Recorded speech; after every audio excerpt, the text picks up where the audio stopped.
Praise lord. దేవుని వాక్యం నుండి యోహాను సువార్త 15వ అధ్యాయము 4వ వచనం చదువుకుందాం.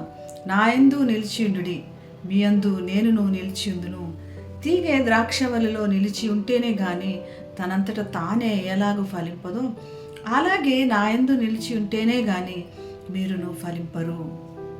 తల్లిదండ్రులుగా ఆ పిల్లల కోసము జాగ్రత్తలు చెప్తూ ఉంటాం, లేదా వారికి నేర్పించడానికి కొన్ని జాగ్రత్త కలిగించే విషయాలు నేర్పించడానికి ప్రయత్నం చేస్తాం.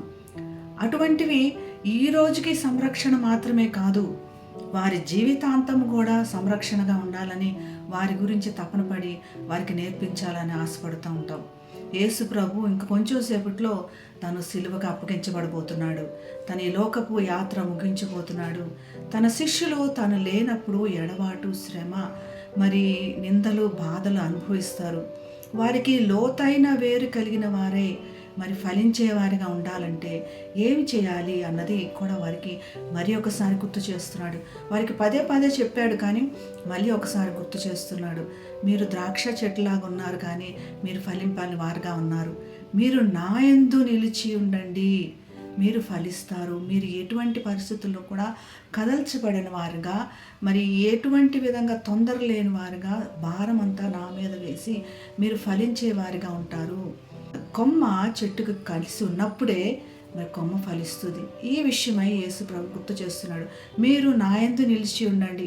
ఆయన ఆజ్ఞలాగా కాకుండా మరి మనతో ఒక మంచి సత్సంబంధంతో మీరు నా యందు నిలిచి ఉండండి, నేను మీ యందు నిలిచి ఉంటాను అని ఇటువంటి గొప్ప సంబంధం కలిగి ఉన్నప్పుడు మరి మనకి ఎటువంటి లోటు ఉండదు, మనకి ఎటువంటి మరి ఎడబాటు ఉండదు అని చెప్పి దేవుడు గుర్తు చేస్తున్నాడు. మరి మనం ఈరోజు ఎదుర్కొంటున్న ఎటు పరిస్థితులైనా, మరి ఎడబాటైనా, బాధ అయినా, నింద అయినా, శ్రమ అయినా ఏది కూడా నీకు ఉండదని మరి ఒకసారి దేవుడు గుర్తు చేస్తున్నాడు. ఆయన యందు నిలిచి ఉండి ఫలిద్దాం. ఫలించినప్పుడు ఆత్మ ఫలములు కలిగి ప్రేమ, సంతోషం, సమాధానం, దీర్ఘశాంతం, దయాళుత్వం ఇలా అన్ని ఎలా కలిగి ఉంటామో అలా కలిగి ఫలించినట్లుగా దేవుడు మనందరికీ సహాయం చేయనుగాక. ప్రార్థన చేసుకుందాం. పరిశుద్ధమైన యేసయ్య, నీ ఆత్మ ఫలములు మా అందరిలో ఉంచండి తండ్రి. నీవు మమ్మల్ని తండ్రి ఫలించేవారిగా ఉండాలని ఆశపడుతున్నందుకు నీ కృతజ్ఞతలు చెల్లిస్తూ మమ్మల్ని ప్రతి ఒక్కరిని కూడా ఫలించేవారిగా చేయమని యేసు నామమున ప్రార్థిస్తున్నాం తండ్రి. Amen. Have a blessed day. God bless you.